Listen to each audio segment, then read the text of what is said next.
2020년 7월 12일 고등부 주일 예배를 하나님께 드립니다. 다 함께 사도신경으로 우리의 신앙을 고백합니다.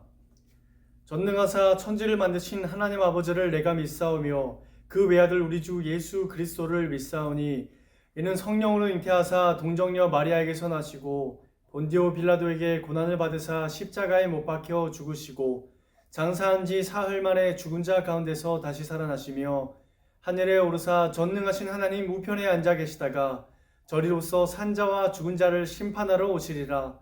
성령을 믿사오며 거룩한 공예와 성도가 서로 교통하는 것과 죄를 사하여 주시는 것과 몸이 다시 사는 것과 영원히 사는 것을 믿사옵나이다.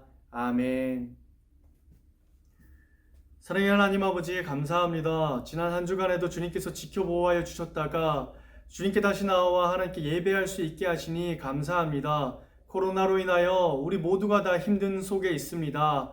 예배는 축소되고 더욱더 우리의 생활은 위축되어 가고 있습니다. 하나님 하루속히 우리를 이 어려운 가운데에서 주님께서 구하여 주시고 하루속히 원래의 상태로 우리의 좋았던 때로 하나님께서 회복시켜 주시옵소서. 그리하여서 함께 다 같이 모여 하나님께 기뻐 찬양하고 예배할 수 있는 날이 속히 올 수 있도록 주님 인도하여 주시옵소서. 오늘 예배의 모든 순간을 주님께 맡기며 예수 그리스도의 이름으로 기도합니다. 아멘. 오늘 우리에게 주시는 하나님의 말씀은 로마서 12장 1절 2절의 말씀입니다. 로마서 12장 1절에서 2절까지의 말씀을 저와 여러분 우리 함께 읽어보도록 하겠습니다. 그러므로 형제들아 내가 하나님의 모든 자비하심으로 너희를 권하노니 너희 몸을 하나님이 기뻐하시는 거룩한 산제물로 드리라. 이는 너희가 드릴 영적 예배니라. 너희는 이 세대를 본받지 말고 오직 마음을 새롭게 함으로 변화를 받아 하나님의 선하시고 기뻐하시고 온전하신 뜻이 무엇인지 분별하도록 하라. 오늘 여러분들과 함께 나눌 말씀의 제목은 삶으로 드리는 예배입니다. 지난 우리 3주, 이번 주가 4주차로서 예배의 마지막 부분을 오늘까지 하고 이제 끝마치려고 합니다. 지금까지 하나님께서 우리에게 이 코로나라는 특수한 상황을 통해서 우리에게 다시금 예배가 무엇인지 고민하게 하셨고 그로 인해서 여러분들과 제가 참 많은 것들을 고민하게 되었던 것 같습니다. 예배는 왜 드려야 하는지, 우리는 왜 교회에 모여서 드려야 하는지, 어떻게 예배해야 하는지에 대해서 많은 고민들을 했던 시간이었던 것 같습니다.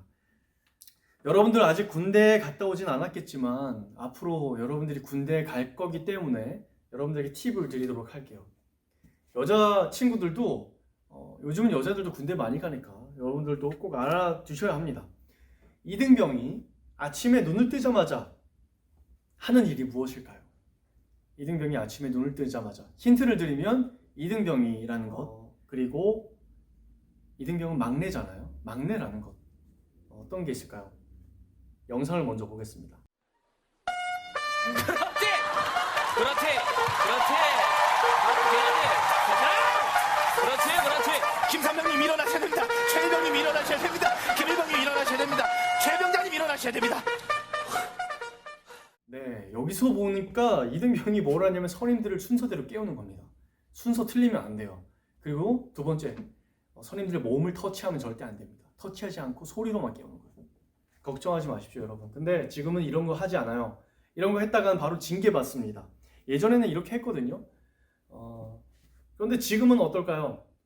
일반적인 군인이 아침에 일어나면 가장 먼저 하는 일이 뭘까요, 여러분? 세수? 국민체조? 운동? 이런 거 할까요? 아닙니다. 아침에 일어나면 눈 뜨자마자 바로 해야 되는 것이 무엇이냐면 이불 정리입니다. 자기가 덮고 잤던 이불, 침구류들을 다 정리하고 깔끔하게 정리해서 원래대로 놔두는 겁니다.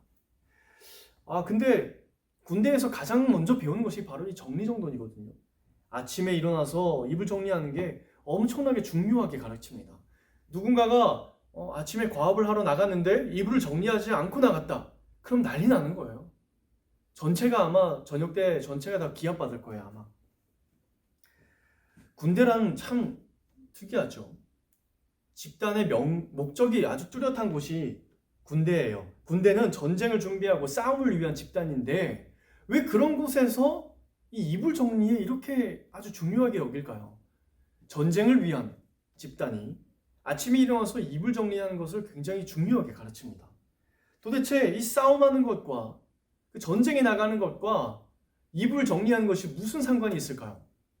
우리 미국의 한 해군 대장이 졸업식 연설에서 이렇게 말하는 것을 볼 수가 있습니다. 세상을 바꾸고 싶으신가요? 그럼 이불 정리부터 똑바로 하십시오. 그 영상을 잠시 보도록 하겠습니다. If you want to change the world, start off by making your bed.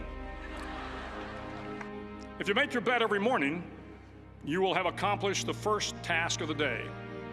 It will give you a small sense of pride, and it will encourage you to do another task, and another, and another.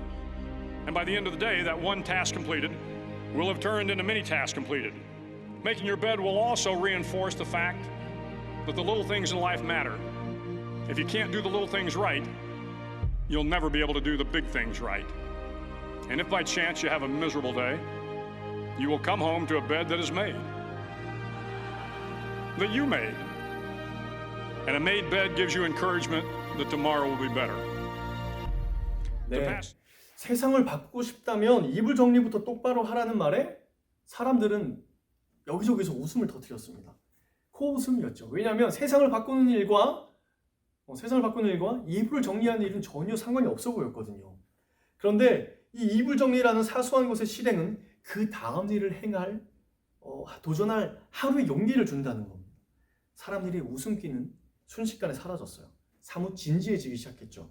모두가 우습게만 여겼던 이불 정리가 인생의 큰 도전으로 연결될 거라고는 생각하지 못했기 때문입니다. 여러분, 마찬가지로 우리의 삶을 변화시키기 위해서는 예배부터 잘 드려야 하는 것입니다. 크리스천의 삶의 본질은 예배에 있습니다. 우리는 예배로 하나님을 믿는 사람임을 증명할 수 있는 것이죠. 어떤 사람이 나는 더 이상 하나님을 믿지 않아 라고 말한다는 것은 나는 더 이상 예배드리지 않아 라고 말하는 것과 같습니다. 우리에게 예배는 모든 것의 시작점이 되어야 합니다. 예배로 승부를 보아야 합니다. 어떠한 모양이 되었든 하루의 시작이 예배가 되어야 하고, 그렇게 예배를 통하여 하나님을 만나고 삶을 살아갈 용기를 얻는 것과 같습니다. 우리의 인생은 예배에 달려 있습니다. 그런데 하나님은 왜 이렇게 예배에 대해서 강조하셨을까요? 우리에게 얼마나 큰 영광을 받으시려고 예배 좀 잘 드려라 하시는지 좀 궁금하기도 합니다. 그분이 부족한 게 많으시기 때문일까요? 아닙니다. 그분에게는 부족함이 없으십니다. 그런 분임에도 불구하고 우리에게 자꾸 이렇게 요구하시는 것, 예배 잘 드리라고 요구하시는 이유는 우리를 위한 것이기 때문이라서 그렇습니다. 우리는 예배를 통하여 그리스도의 생명을 공급받습니다. 자, 오늘 우리가 마지막으로 다룰 것은 우리의 삶에 대한 부분입니다.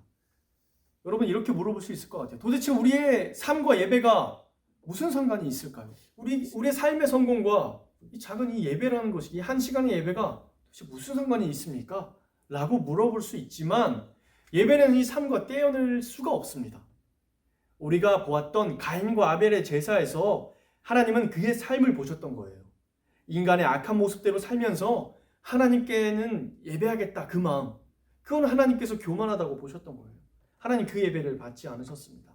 또 지지난주에 이사야 1장을 소개하면서 우리가 어떻게 하나님께 나아갈까? 상한 심령으로 나아가야 되겠다. 하나님께서 더 이상 그 피를 드리는 그 제사를 더 이상 하나님께서 받으시지 않으시겠다. 이사야 1장에서 말씀하셨는데, 그 이후에 우리가 보지는 않았지만 그 말씀에 이어서 하나님께서 이렇게 말씀하십니다.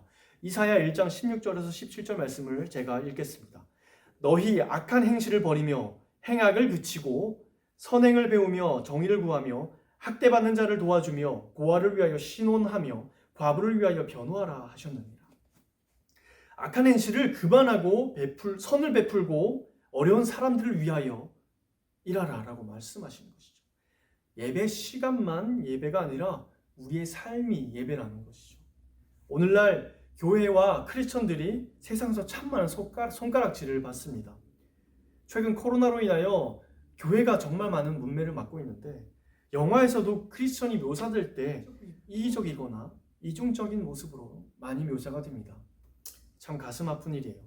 가장 많은 예로 교회에서는 인자하고 열정적이신 권사님이 자기 아랫사람에게는 아주 막대하고 폭언하고 그런 모습으로 비춰진다던가, 교회에서는 인정받는 장로님께서 굉장히 누군가의 악덕 업주로 등장하는 그런 모습들을 많이 봅니다. 학생들도 마찬가지예요. 교회에서는 열정적이고 정말 열심히고 착한 크리스천으로 묘사되지만 교회 밖에서, 가정에서, 또 학교에서, 친구들 사이에서는 공포의 대상이거나 아니면 기피하고 싶은 대상으로 그려지기도 합니다. 여러분, 이것은 무엇을 말하냐면 그런 모습으로 우리가 세상에 비춰진다는 겁니다.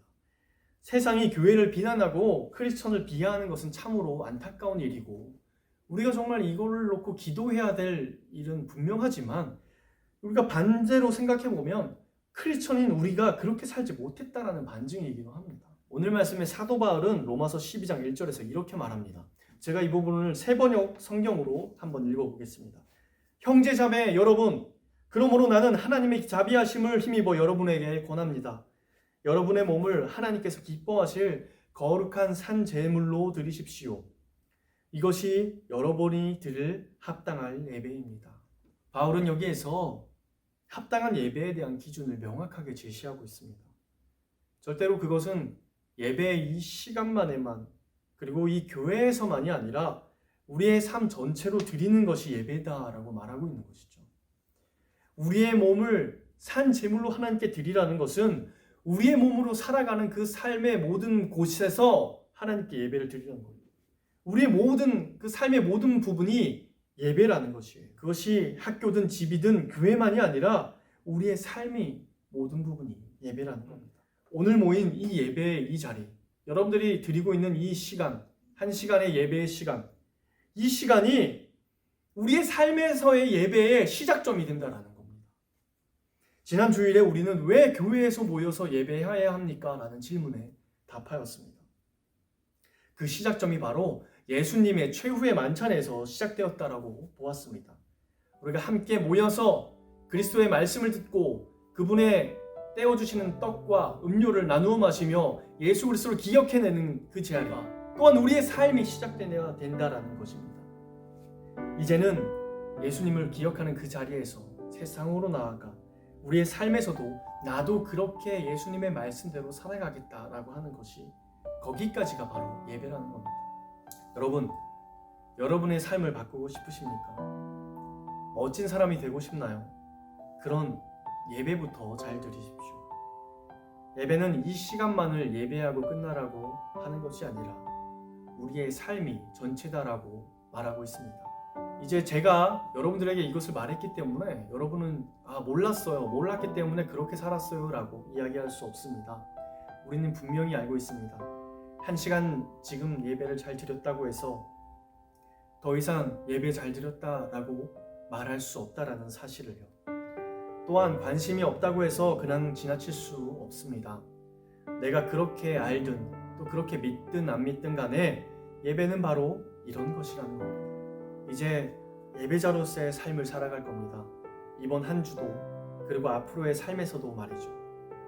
그런 의미에서 주일은 한 주의 끝이 아니라 한 주의 시작점인 겁니다. 우리의 삶은 바로 오늘 이 시간 여기에서부터 시작되기 때문입니다. 한 주 여러분들 살 동안에 예배자로서 충분히 잘 살아낼 수 있기를 축복하면서 다 함께 기도하겠습니다. 사랑의 하나님, 감사합니다. 우리가 짧지만 4주간에 걸쳐 예배에 관하여 하나님 나누었습니다. 부족하지만 하나님, 이 속에서 진정으로 하나님께서 원하시는 그 말씀하시는 예배의 그 모습을 하나님 우리가 회복할 수 있도록 주님 우리에게 용기를 더하여 주시옵소서. 오늘 예배를 끝나고 다시 삶으로 돌아갈 때 하나님, 우리 삶에서 단순하게 이 1시간 예배 잘 드렸다, 그러니까 나는 예배 잘 드렸다는 것이 아니라 여기에서 우리의 삶이 시작되고 우리의 삶 전체가 예배의 모습이라는 것을 하나님 우리가 깨달을 수 있도록 하나님 도와주시옵소서. 이제는 내가 몰랐으니까, 또 내가 믿지 않으니까 그렇게 지나치는 것이 아니라 하나님께서 분명히 우리에게 말씀하시는 이 메시지를 하나님 우리의 마음 깊이 새겨 우리 말씀, 우리 삶의 지표로 삼고 내 삶이 예배로부터 시작됨을 하나님 행동으로 살아낼 수 있도록 도와주시옵소서. 감사합니다. 살아계신 예수 그리스도의 이름으로 기도합니다. 아멘. 다 함께 주님이 가르쳐 주신 기도로 기도합니다. 하늘에 계신 우리 아버지여, 이름이 거룩히 여김을 받으시오며 나라의 임하옵시며 뜻이 하늘에서 이룬 것 같이 땅에서도 이루어지이다. 오늘날 우리에게 일용할 양식을 주옵시고 우리가 우리에게 죄 지은 자를 사하여 준 것 같이 우리의 죄를 사하여 주옵시고 우리를 시험에 들게 하지 마옵시고 다만 악에서 구하옵소서. 대개 나라와 권세와 영광이 아버지께 영원히 있사옵나이다. 아멘.